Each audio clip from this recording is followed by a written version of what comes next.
How to fix Samsung A20s। Hang and restart problem.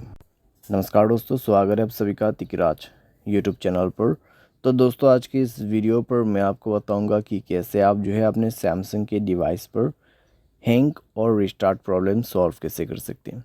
यहाँ पे दोस्तों क्या होता है, जब हमारे डिवाइस ठीक है हैंग हो जाते हैं तो वो अपने आप रिस्टार्ट हो जाते हैं। ठीक है, इस तरीके का प्रॉब्लम है ये। तो अगर दोस्तों आपकी जो डिवाइस है, ठीक है सैमसंग का, वो भी अगर हैंग हो जाते, हैंग होने के बाद अपने आप रिस्टार्ट भी हो जाते, तो ये किस तरीके का प्रॉब्लम है, ठीक है, और आपको कैसे ये प्रॉब्लम फिक्स करना होगा, आज के इस वीडियो पर मैं आपको सॉल्यूशन बताने वाला हूँ। वीडियो को अंत तक देखिए, जो भी सॉल्यूशन मैं आपको बताऊंगा उसको फॉलो करें, आपका प्रॉब्लम सॉल्व हो जाएगा। ठीक है, वीडियो शुरू करने से पहले दोस्तों, अगर आपने चैनल को सब्सक्राइब नहीं किया है तो सब्सक्राइब करते हुए बेल आइकन को क्लिक करें।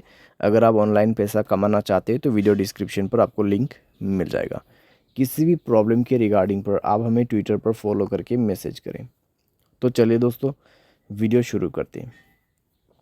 तो यहाँ पे दोस्तों जो हैंग एंड रिस्टार्ट प्रॉब्लम है, ठीक है, तो उसको फिक्स करने के लिए आपको सबसे पहले तो स्टोरेज में से क्लीन अप करना होगा।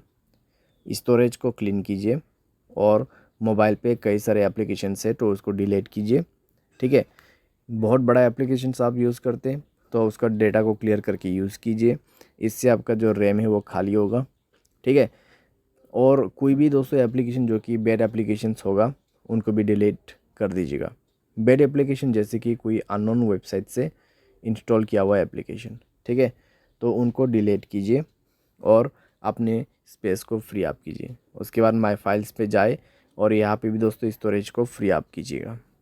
ठीक है, जब स्टोरेज आपका 40 to 30% एम्प्टी हो जाएगा, तब आप अपने मोबाइल सॉफ्टवेयर को अपडेट करेंगे।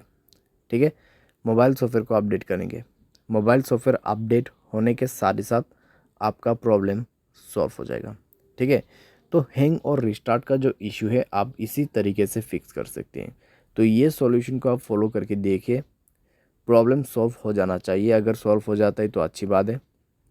अगर इसके बाद भी प्रॉब्लम आते हैं तो आपको जाना है general management, reset and then factory data reset. ठीक है, फैक्ट्री डेटा रीसेट पे जाके आपको डायरेक्टली मोबाइल रीसेट कर देना है। जैसे रीसेट करोगे आपका प्रॉब्लम सॉल्व हो जाएगा। तो इस तरीके से दोस्तों आप अपने हैंग एंड रिस्टार्ट प्रॉब्लम को फिक्स कर सकते हैं। तो जितना भी मैंने आपको सॉल्यूशन बताया दोस्तों, उसी को फॉलो कीजिएगा तो आपका प्रॉब्लम सॉल्व हो जाएगा। आपको कोई भी दिक्कतें बाद में नहीं होगा। ठीक है, तो जो पॉसिबल सॉल्यूशन था मैंने आपको वही बताया, तो आप भी उसी को फॉलो कर लेना। उम्मीद करते हैं आपको ये वीडियो पसंद आया होगा। Thanks for watching.